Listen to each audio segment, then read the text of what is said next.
Welcome everyone to this month's Discover Tennessee History webinar. My name is Kira Duke and I'm with our Teaching with Primary Sources program at Middle Tennessee State University. We're really excited to have you join us this afternoon for what is the fifth now in the series that we've been doing that started back in September. If you would, please go ahead and mute your mic if you've not already done that. We are recording this to share later on. You can actually find all of the recordings for this series on the Teaching with Primary Sources MTSU YouTube page. If you would locate your name in the participant list and make sure that it's showing up your first and last name, and that will just help as we kind of take attendance today and see who is there, and also help us with responding to folks in the chat box. We do want to make the session interactive. So if you would, again, go ahead and open up that chat box. Feel free to say hello, tell us where you teach at. And again, if you have questions as we're going through today's session, please drop those questions in there. All of our presenters will be responding to those.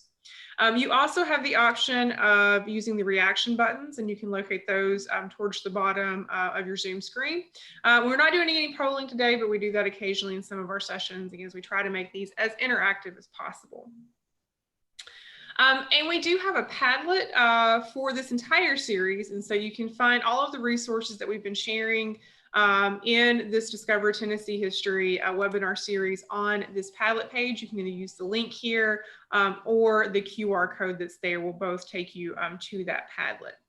So today's session is featuring our partners at the East Tennessee Historical Society. So I'm going to turn things over to Lisa Oakley to get us started. Thank you. And I want to thank Kira and everyone else that's part of our partnership across the state with the Discover Tennessee History Consortium. And this has been, I think, a really beneficial partnership. But the most important thing is that we're here for you all. So when we first started thinking about this series of webinars, we were at home like everyone else and thinking about, well, what can we do to still remain connected, still be relevant? And we thought, well, maybe this is one way that we can, throughout the school year, continue to be connected with you and share the resources that we have. But at that time, in all honesty, here at the East Tennessee Historical Society, we weren't really sure what we would be offering to students and what teachers would need at that time. So we kind of just had a plug out there that we'll be doing something in the gallery about content related to the gallery somehow. But we've actually gotten a little bit more maybe inspired ideas from things that you all have been doing and things that our partners have been doing during the fall and looking towards the spring. And so we're going to give you a highlight of not only some of the things we have online that are there consistently, but that we continue to try to improve on, and that we will be, as we develop some of our student segments that Layla Smallwood is going to be talking to you about later on in the session. Wave to everybody, Layla. She is in our gallery, and she's going to be talking to you a little bit about what we're beginning to play ideas with how to work with students in the classroom, but also that we're going to be producing some small brief segments with partners throughout East Tennessee and the state, so that we can start with an object or a story or a document here at the East Tennessee Historical Society and East Tennessee History Center that would relate to your curriculum, be of interest to you and your students, and then not only talk about it here, but also then visit the place where it happens, so to speak. We know how that goes. That gets everybody excited and helps make a connection and tries to make things a little bit more active than just doing a tour through the gallery. So we haven't done a lot of this yet. It's pilot ideas, so we will welcome your questions and your observations and suggestions. So we'll be working with Dave Hearns and Michael Jordan here in just a minute, and they're going to introduce you to Blount Mansion, as well as talk to you about what resources they have at Blount Mansion. And then we'll kind of conclude that segment talking about how we might partner together. It's just a concept right now, but Layla is busy already thinking about how this is going to come together, certainly over the spring, and we will be bringing things online, and they will go on our website. The website I will introduce you to is where all this will live. So anyway, the East Tennessee Historical Society, many of you all are from other parts of the state. I see familiar names and faces, but we have new friends. We are in downtown Knoxville, at the East Tennessee History Center, which is right on Gay Street on the main thoroughfare in downtown Knoxville. And we're only about 4 blocks from Blount Mansion, so we share student groups during the school year. And so we're great partners to begin with. But at any rate, we're really glad that you're here with us virtually today. And this is really nice because we can introduce who we are to folks across the state. And we're able to do this through the support of Humanities Tennessee. The website is supported by that. We have a teacher in residence during the summer that is all sponsored by Humanities Tennessee as well. And I encourage you to check them out. They have all kinds of grant projects that you can apply for. They have teacher awards that they have grant funds for. And so we're just really privileged to work with them and to work with everyone else that's part of Discover Tennessee History. So again, the East Tennessee Historical Society is part of a history center with all kinds of primary sources. And our Museum of East Tennessee History covers basically the frontier period all the way through to World War II fairly thoroughly and well. And so that's what we'll be kind of referring to today, but particularly in the frontier section. So we're all about early statehood, frontier, with a lot of what we're going to be featuring today. But just think that even though we might be featuring one piece of content, one partnership, this is kind of directing towards what we're thinking about doing in the future. So make suggestions on that too. If there's something that you really wonder, you know, I'm having a hard time doing this in my classroom. Do you have anything that would relate to this aspect of Tennessee history? So please share that as well. So welcome. We're thrilled to have you with us today and look forward to the day that you can come and visit us with your student groups, or, you know, if you want to take a trip across the state and come to the History Center, we are open to the public right now. We have, you know, all the safety measures in place. So of course we can't have lots, you know, student groups aren't traveling here, but if you do come through the region and want to stop, we would love to have you. And you're welcome to make image, you know, photographs, video, that sort of thing. Just let me know if you want to come to the museum and capture some stories yourself. We welcome that, and we'd be glad to facilitate some of that. So use this as your inspiration, as well as working with some of the museums in your own neighborhood. I'm going to shut up now. I'll have another opportunity to introduce some things. Again, we're going to be working with Layla Smallwood. She and I here at the East Tennessee Historical Society are ready to work with you and your students virtually. And then Michael Jordan and Dave Hearns are just right down the street at Blount Mansion, basically where the state began. That's territorial capital. And I think I'll turn it to Dave first and let him kind of conduct it from there between he and Michael. And we'll find out what Blount Mansion's doing right now, what they have to offer, and then I'll kind of tie it together with how we might work together in the future. Dave, thank you so much for joining us today. It's my pleasure. Forgive me for not being super dressed up. It's freezing cold here at the moment. You know, it's these 18th century houses. Well, Blount Mansion is the home of our first and only territorial governor, William Blount. From an education standpoint, you know, Blount features in the Tennessee history standards for the whole state. And so one of our big here from across the state. Pandemic started, video virtual tour was on the menu for us to help teachers talk about Blount and talk about the founding of the state of Tennessee.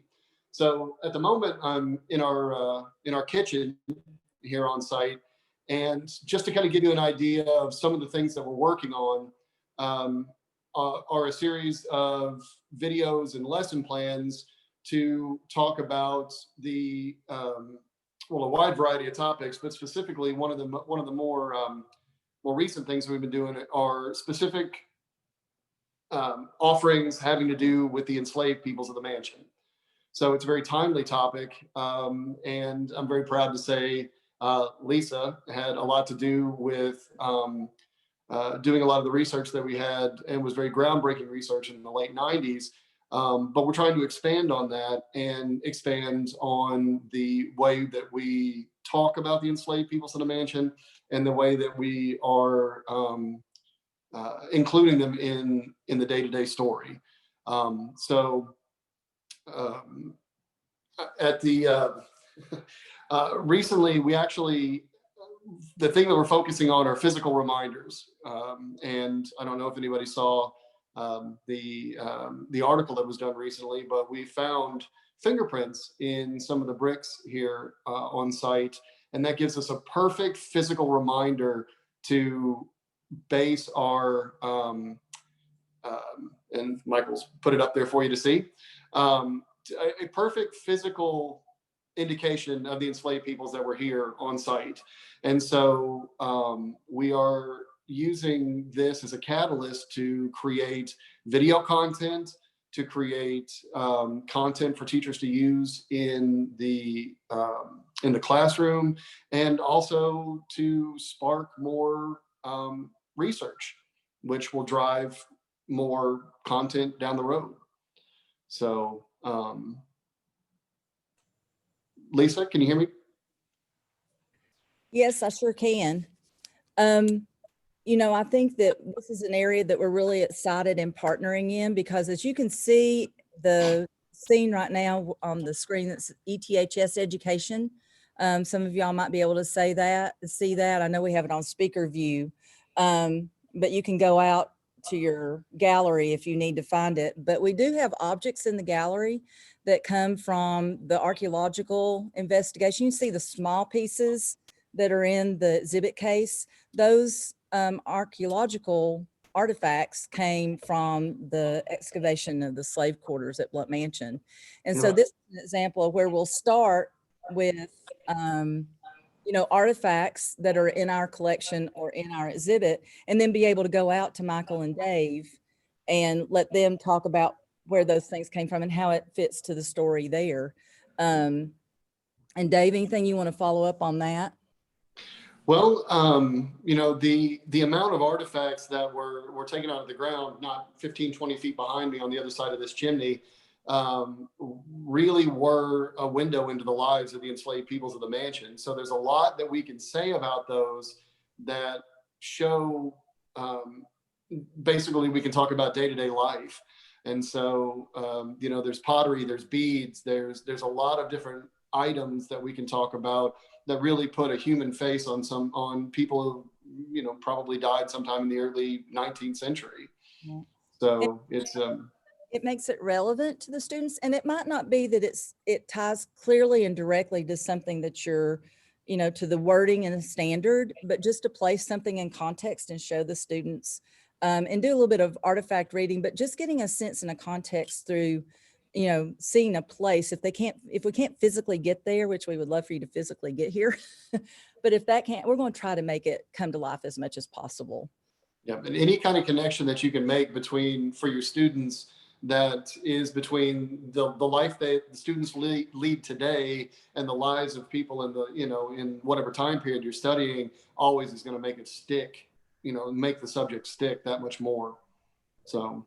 And I know that Michael, was wanting to kind of highlight some of the other things, but, let me just say that one of the things that we at the East Tennessee Historical Society feel that's one of our goals and one of our missions is to connect people, not only that they come to the museum, but connect them to historical sites, organizations, family groups, museums across the region, so they can start here and go wherever in the region that will help make that personal, that story. And so we hope to be able to continue that mission through the things we do virtually.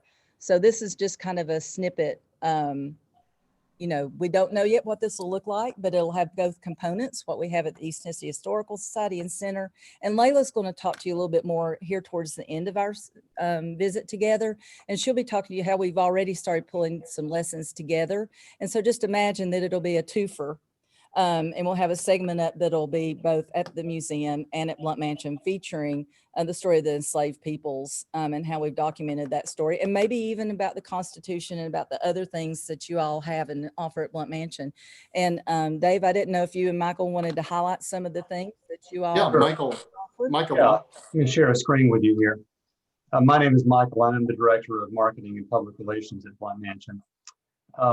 So Blount Mansion, as Dave said, it's a circa 1792 house museum in downtown Knoxville. Was built for William Blount. He was a signer of the US Constitution from North Carolina. And this is from his Instagram feed on the day that they signed the Constitution. Just kidding.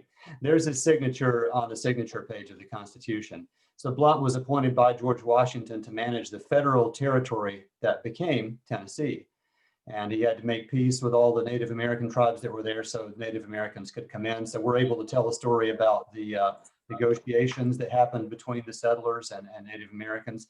But the thing that really sets Blount Mansion apart is its place as the birthplace of Tennessee. And this wooden desk that we have in Governor Blount's office is the actual desk that the Tennessee Constitution was signed on in 1796. And bear in mind that Tennessee will be 225 years old this June 1st. That's the 225th anniversary of the admission of the state into the Union. And so that's why we're a National Historic Landmark. What you would see if you were to come is beautiful spaces like this. And we tried to do virtual tours, and the technology just fails us, and there's nothing like a Zoom tour to bore the heck out of a student. So we quickly realized that we needed to up our game and create online offerings that would allow teachers to build their own experiences. And by the way, too, we have the only garden in downtown Knoxville. So Blount Mansion is a beautiful place to be at any time of year. But what we have added virtually, let me share this with you. Sorry, I've got too many screens open. Here we go. This is our website, and it's just blountmansion.org, and I will put that in the chat in just a minute. If you go over to the education tab and click on resources, we've started doing our own video presentations that give you, here's a 20-minute virtual guided tour, but we're also building artifact videos.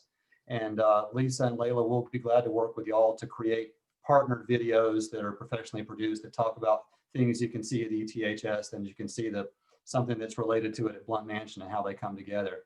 So here's a video about a reverse glass painting of George Washington, or a fascinating jug that's really rare. But if you look above it here, it says Constitution Connection. And this ties specifically to our relevance to the Constitution as the only home of a Constitution signer in Tennessee or anywhere outside the original 13 states. And just today, we added a video where Stuart Harris, who's a constitutional law professor in Knoxville, does a 4-minute talk about the Constitution for students 4th grade and up. So we're working hard to build content that is accessible to students. And one last point that I'll make is if you go to the history tab, there's in family members and enslaved persons. And if you click on enslaved persons, this is something we're really proud of. This is based on Lisa Oakley's early 1990s research on the enslaved people who lived and worked at Blount Mansion.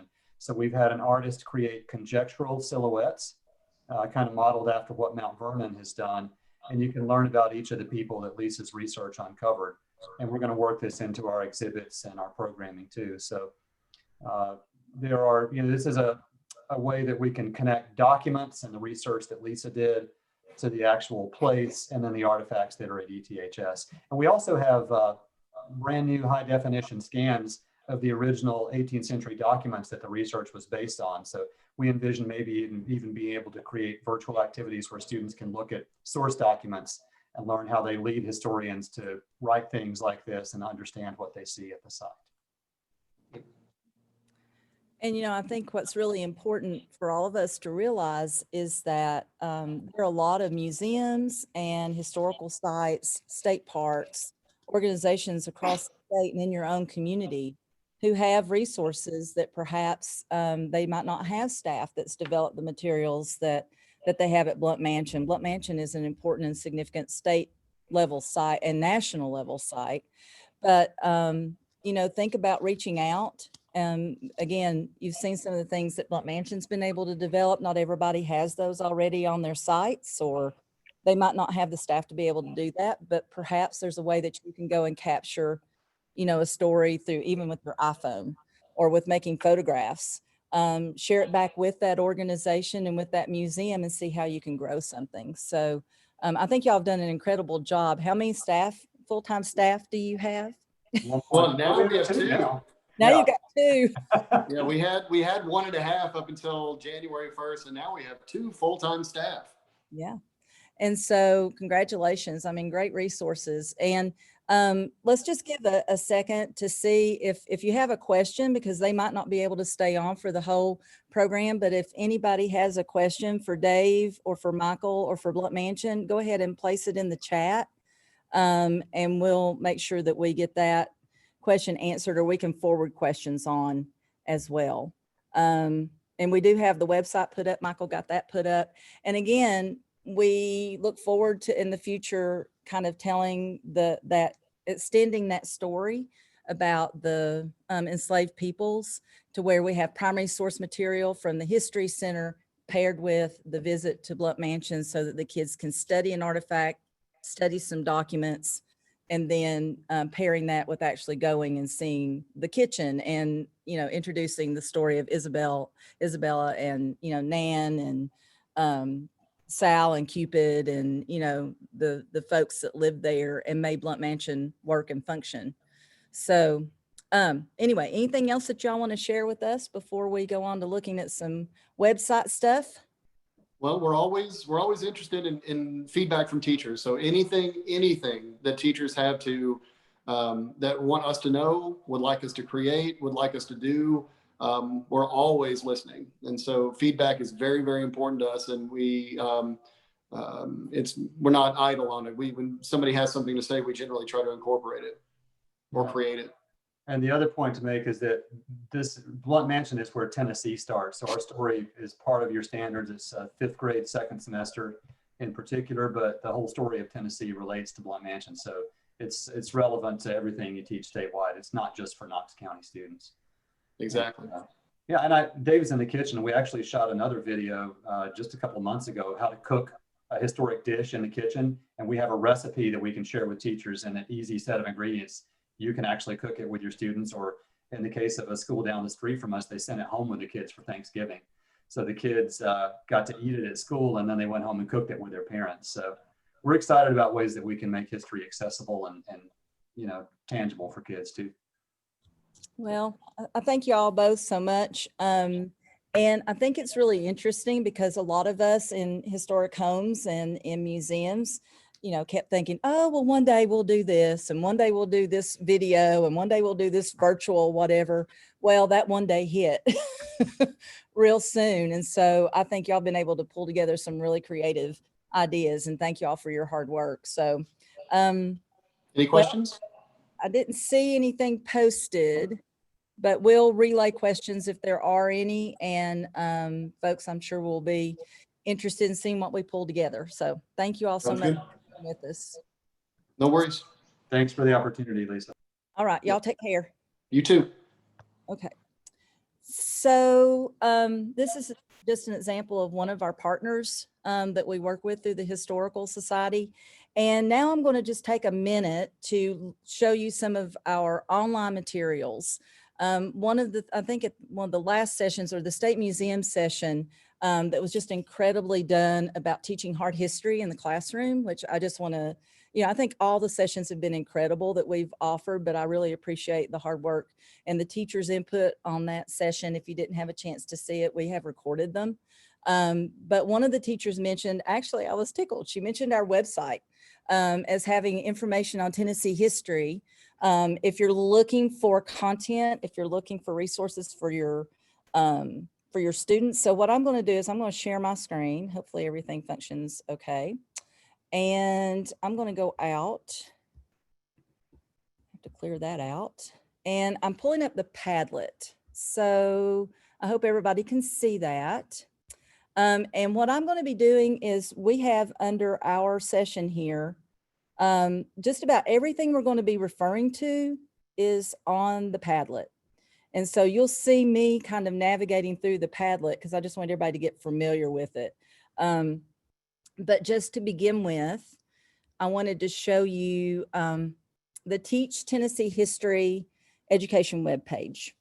And so I'm going to click on that. And this is a webpage that we have been developing. It actually started many years ago in the early 2000s as a grant project the Teaching American History grants that we were able to work with school districts here in East Tennessee. We had teachers developing materials. In fact, that's where Kira and I first worked together. She worked with us on our first Teaching American History grant.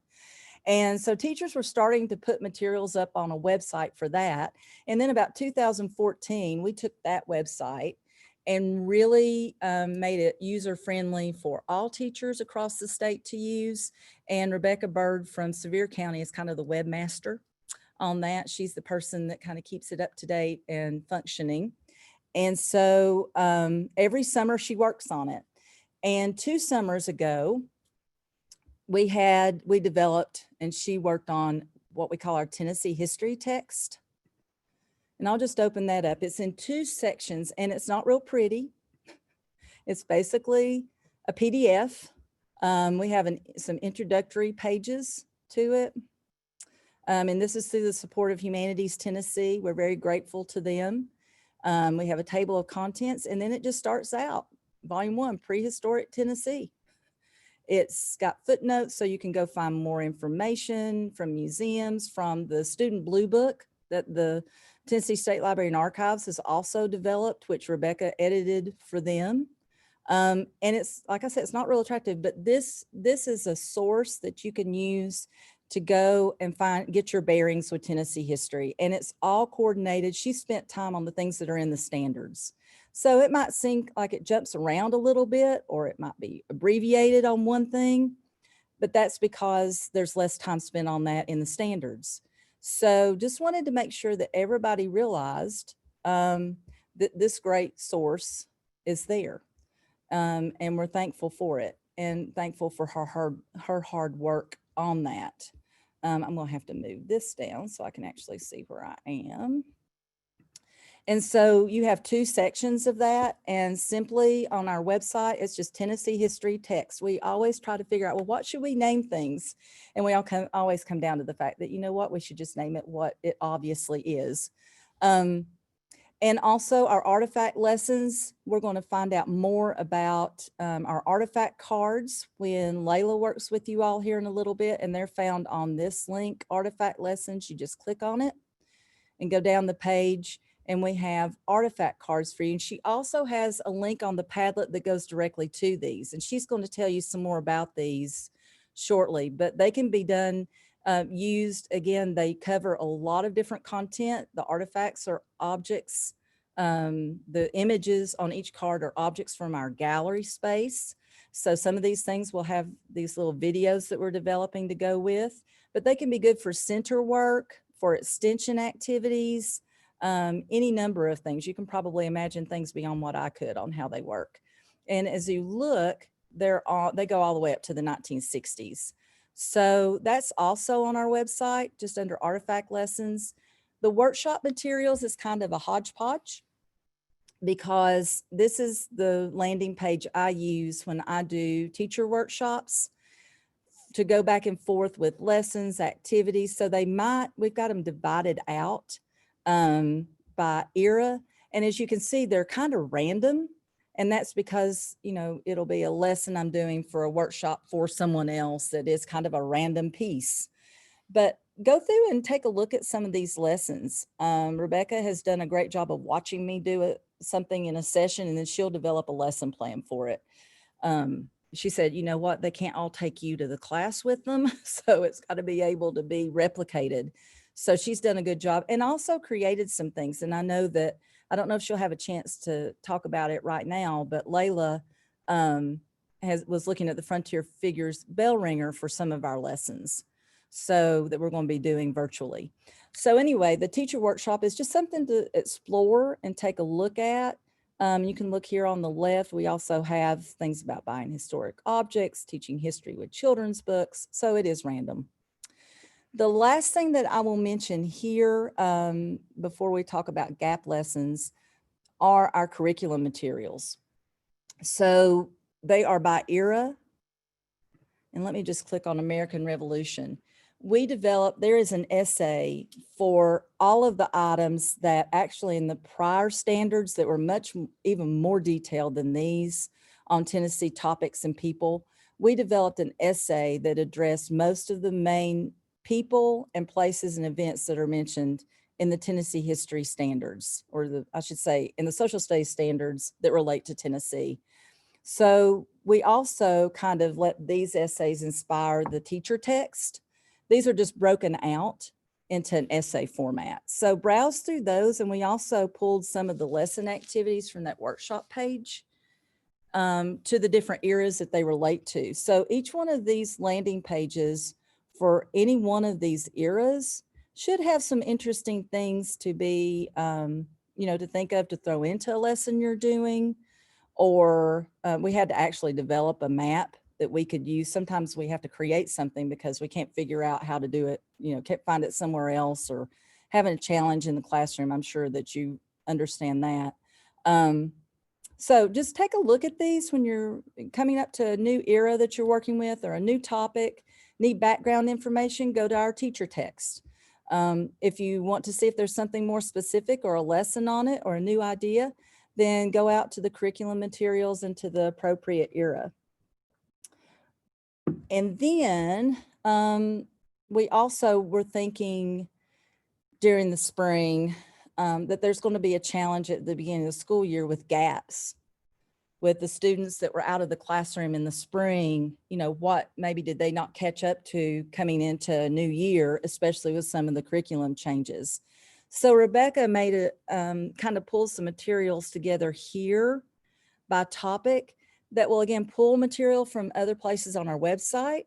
And plus she has provided an answer key. So you can kind of use the materials here on this gap lessons, gap learning and gap lessons. These are things that aren't like to inspire you and you figure out how to do it. She's tried to make these into activities you can actually immediately use in your classroom. And as you can see, it goes through all the different eras. So that's our website. There's also some information about National History Day because we sponsor the East Tennessee Regional Competition. So if you want any more information on any of that, you can let me know. I want to take just a couple more minutes. Let me go up to and again, the navigation is all just right here on the left. If you have questions about any of that, we can answer those for you at the end, or just put it in the chat box and we'll get back to it. Towards the bottom here, we have more information on History Day, but also we link out to the Historical Society's website for information about our upcoming workshops that we sponsor, as well as have links to partner workshops that we're involved in. And that link will actually show you, there's a whole other website for the East Tennessee Historical Society that shows you events and programs, information about our museum.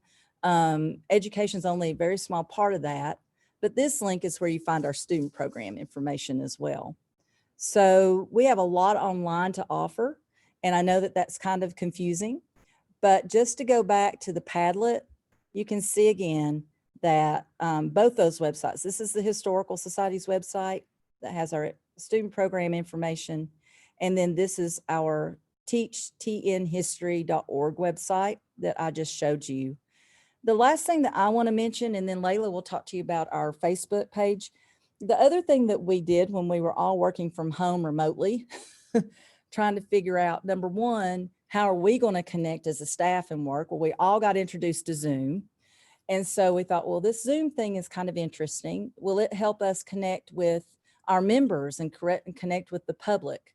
And again, like I said earlier, one of our main missions is to open people up to all the historical resources in East Tennessee, not just come to the museum, not just become a member and get our publications, but actually go visit and go learn about the stories in East Tennessee where they happen. And so we decided to Zoom through East Tennessee. So we did these little virtual visits. I don't know if y'all know how many people it takes to put on a Zoom program, but at least 3. So we have, at that time, there were about 4 of us as a senior staff that were doing things. So we all got on the computers and we all had different jobs. They were also Facebook Live at the same time. And we just started visiting sites and museums across the region. And they're not, high art, but they're a lot of fun. Sometimes the sound quality is kind of off, but you can see that we have quite a number of them. Whoops, didn't mean to go all the way out. But you can see we've been to the birthplace of country music. We've been to, we did our Marching to Victory suffrage exhibit that's here. We did the Craighead Jackson House, which is part of Blount Mansion's campus there. We've been to a lot of different places. We also did our black and white exhibit, and I don't know if we have it posted yet, but we just have a lot of fun stuff. I was trying to see if I can get back out. Well, I lost it. But at any rate, we have a lot of other things there too. And there's actually a couple of very good National History Day documentaries that have won national medals. And so we have those on there. It's just some random stuff, but we had all this random stuff that we had stored away. And we thought, well, we'll put that up on the YouTube channel, and we'll also create and put our Zoom visits out there as well.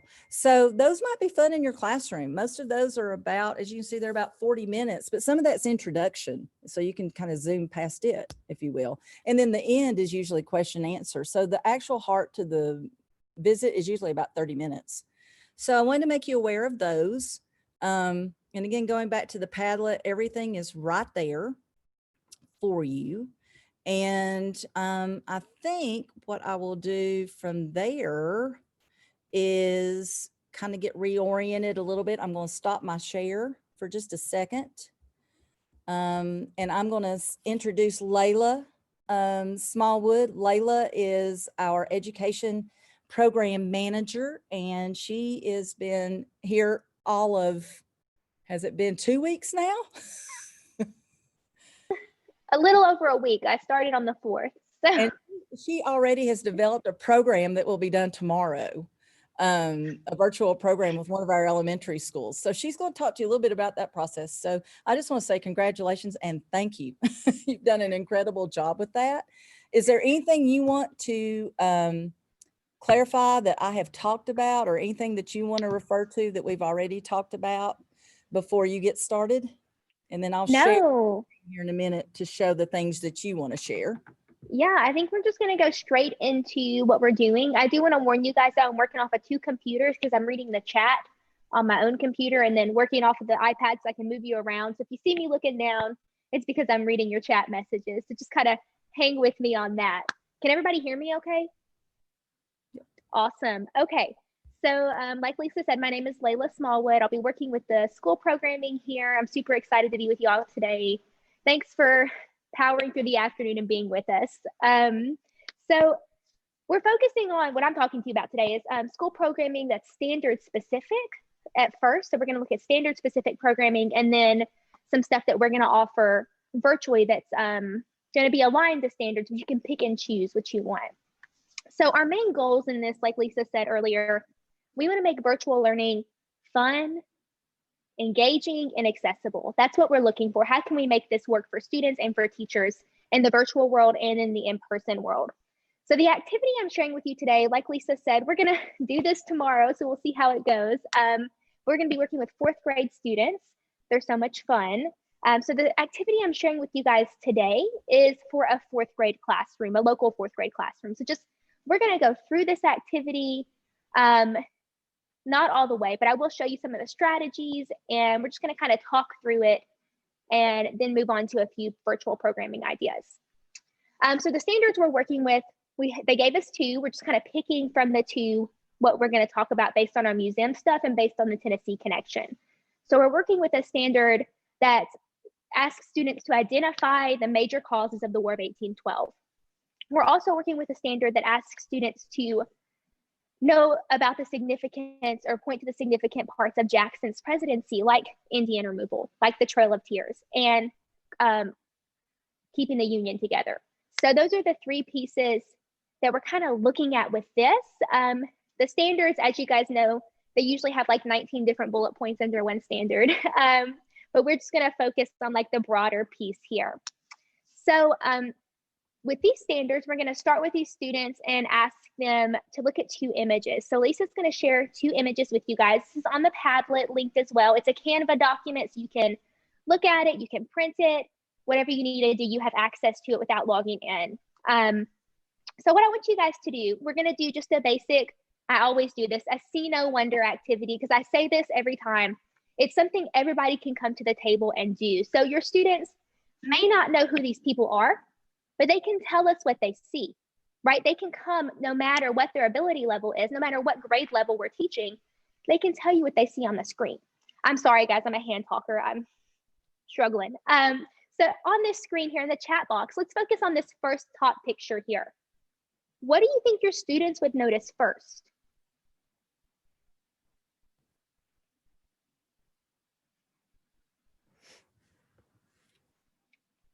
He's very thin, no smile, the hat. Are we looking at the first or the second picture? A very serious man. Yeah, he's very stoic, right? Almost, yeah, he has a long, skinny face. Good.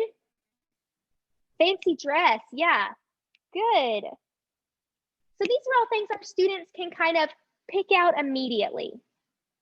Now let's look at that second picture, the picture on the bottom.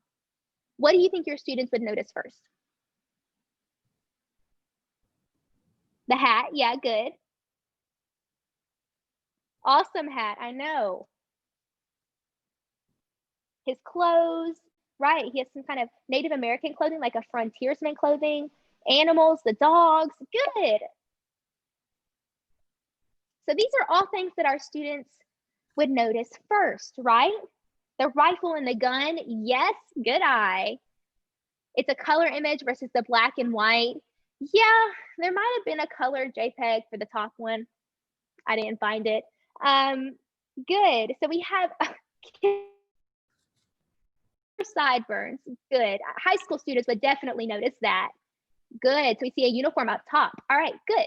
So we obviously know who these two men are. I'm sure you guys are familiar with these two men, but your students might not know, right? So we did the C part of this.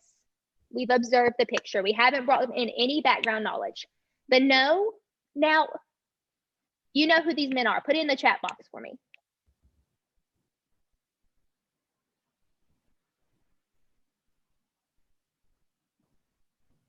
Jackson and Crockett, correct. We're talking about two men who have Tennessee connections today.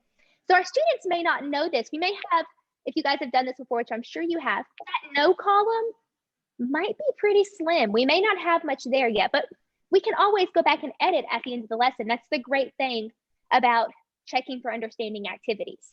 Good. So what questions, because we have the see, know, and wonder, what questions do you think your students might have about either one of these pictures?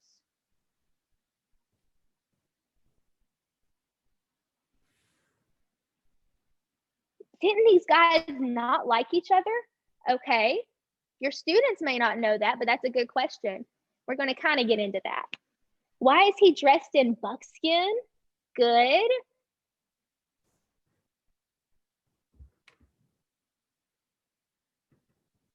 Let's see, anything else? Any other questions we can think of?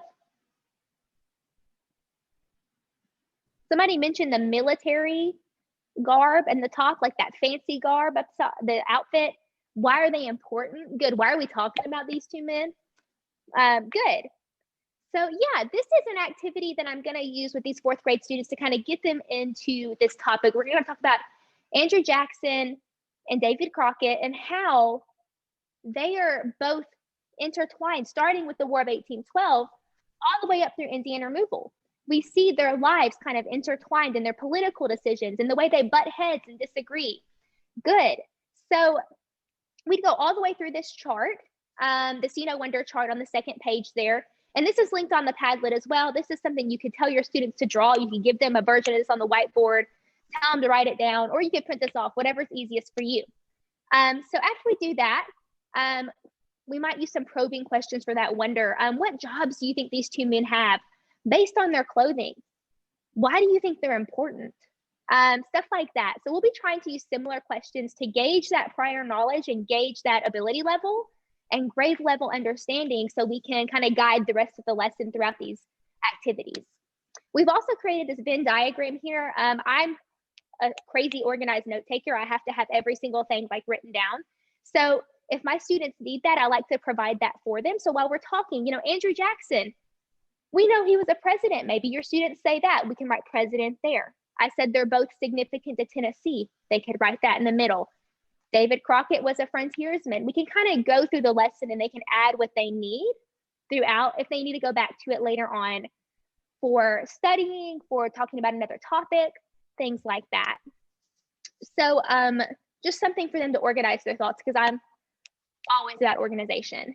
So after analyzing the two images using the See No Wonder and the Venn diagram, if your students feel like they need it, we would briefly go into their roles during the War of 1812. We discussed how Andrew Jackson was a general, David Crockett was a soldier.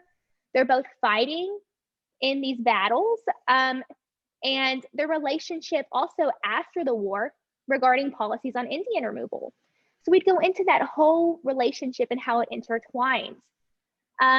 So during this relationship, when we talk about the War of 1812, we would feature a few artifacts. So here's a piece that you might see when we did this. You can, we'll get closer to it. We do our lessons and stuff like that. But that is actually a flag from the Battle of Horseshoe Bend that was flown by the 39th Tennessee Regiment.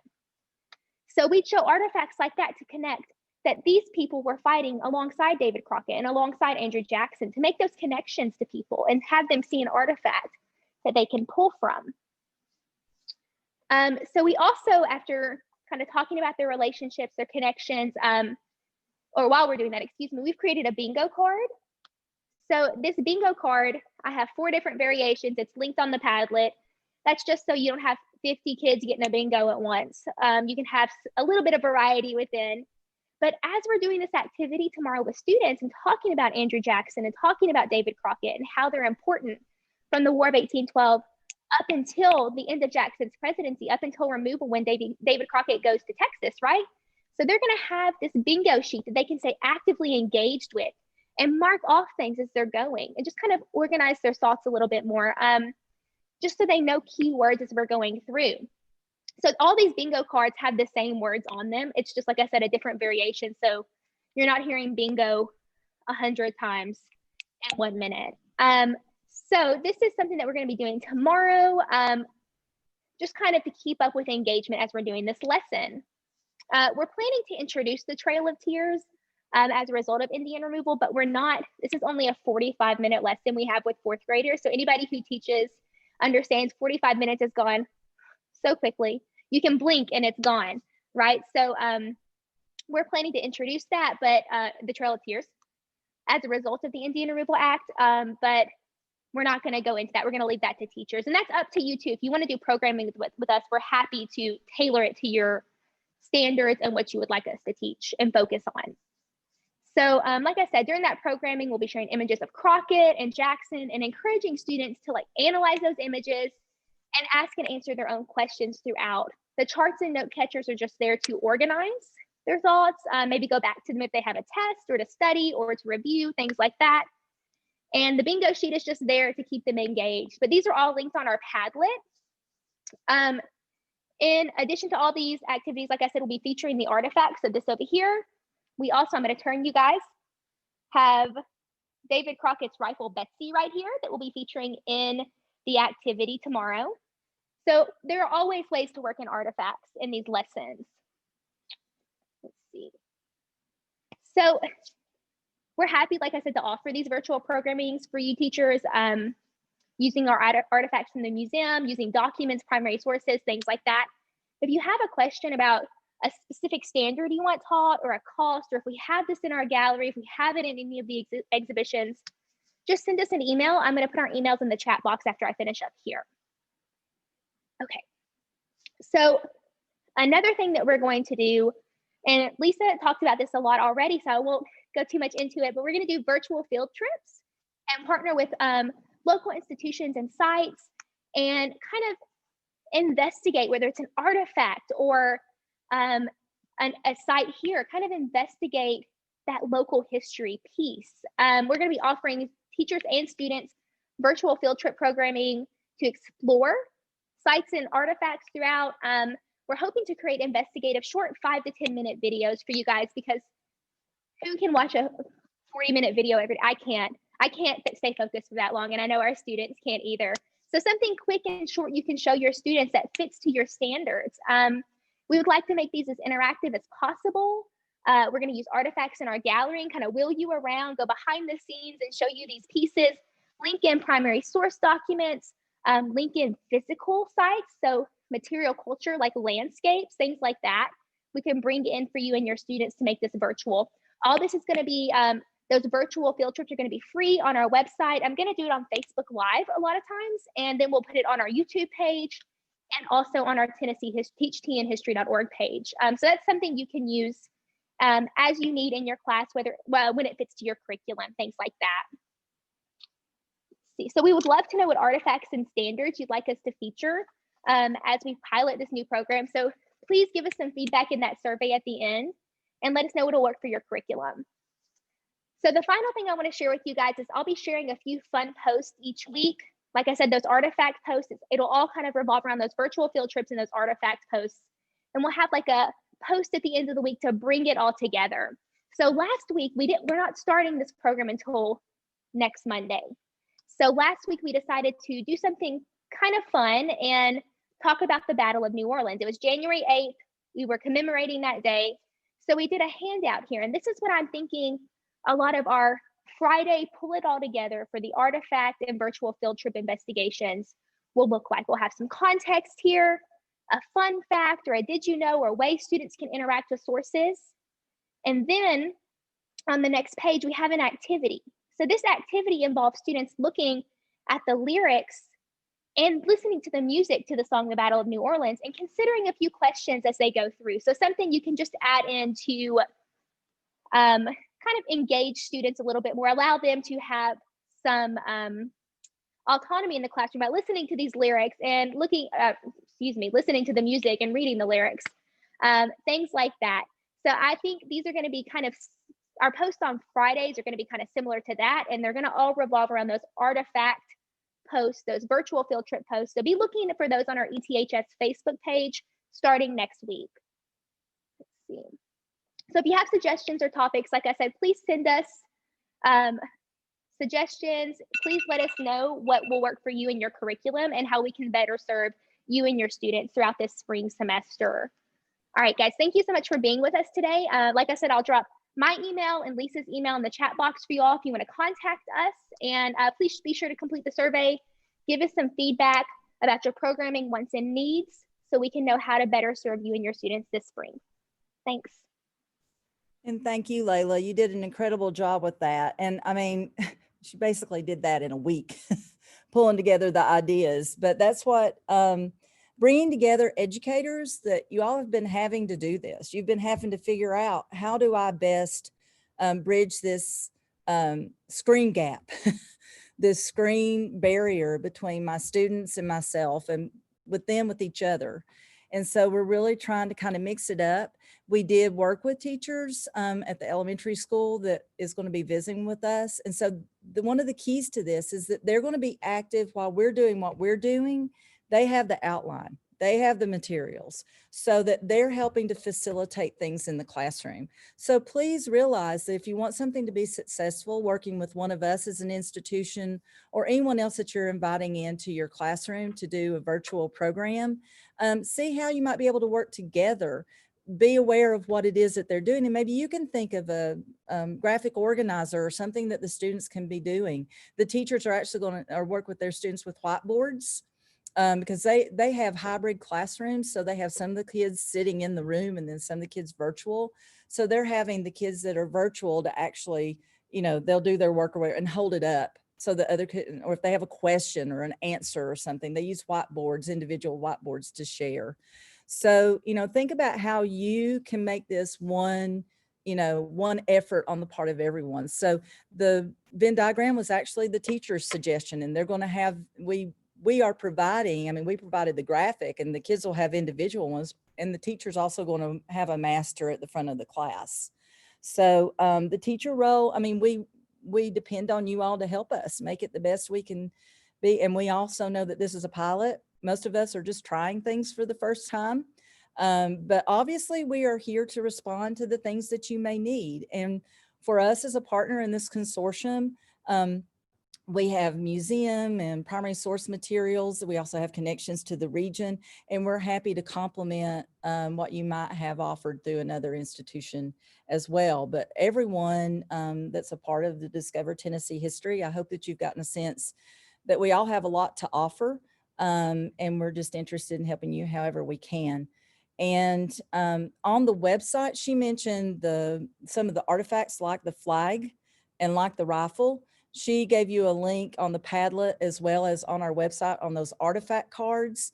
Each of those there's a card for. We have a card for the flag. We have a card for the rifle.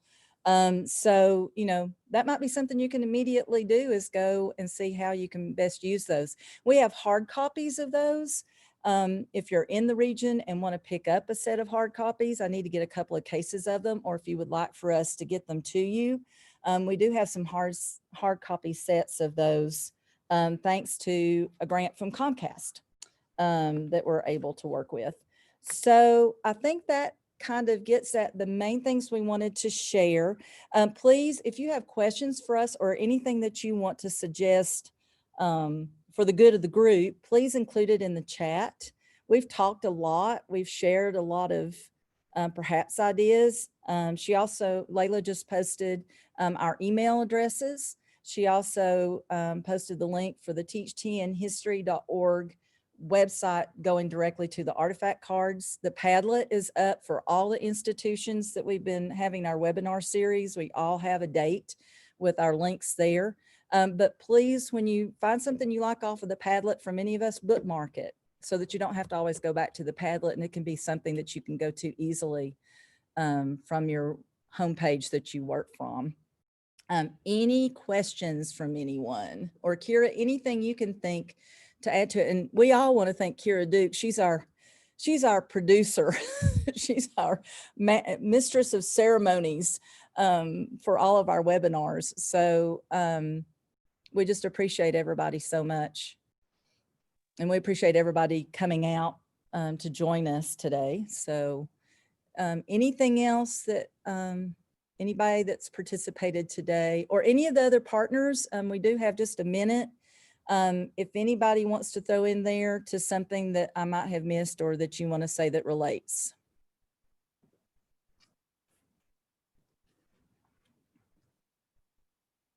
Well, Kira got a woohoo.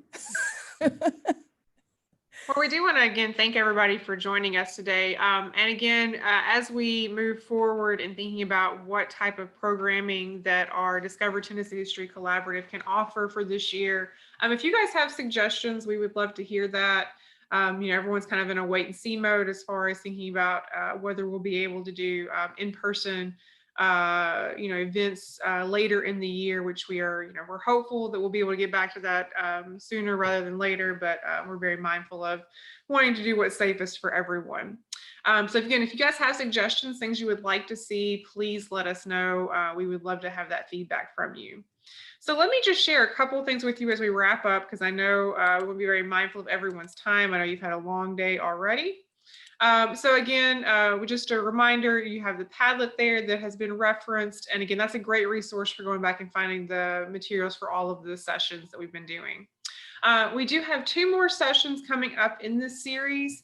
Next month on February the 9th, we'll be doing a session, Tennessee State Parks will be presenting and sharing some information about the New Deal and some of the parks that have great New Deal resources. And then the final one in the series is going to be offered with our Teaching with Primary Sources at MTSU program. And we're going to be focusing on the Trail of Tears through Tennessee. So if that's a topic that you're interested in, please, I encourage you to go and register using the Google form there. And we can drop that link in the chat box if anyone needs it. I've already put the survey link in the chat box if you want to scroll back up to find that, or we can re-add it again if you missed it. If everyone would take a moment to fill out that survey for us, it will be very helpful for Lisa and Layla and the partners as they think about kind of what you guys took away from today, and definitely help as we think about it in planning for resources and programming in the future. And again, we just want to thank you guys for taking the time to join us today. We really do appreciate it. And we hope that you'll be able to join us for the last 2 sessions in this series. And don't forget, of course, if you missed one of the earlier ones, you can go back and watch those on the Teaching with Primary Sources MTSU YouTube page. And we'll drop that link in the chat box as well. I'm going to end our recording. And again, if you have any questions, please feel free to stick around and you can ask those of any of our partners. Thanks, guys. And I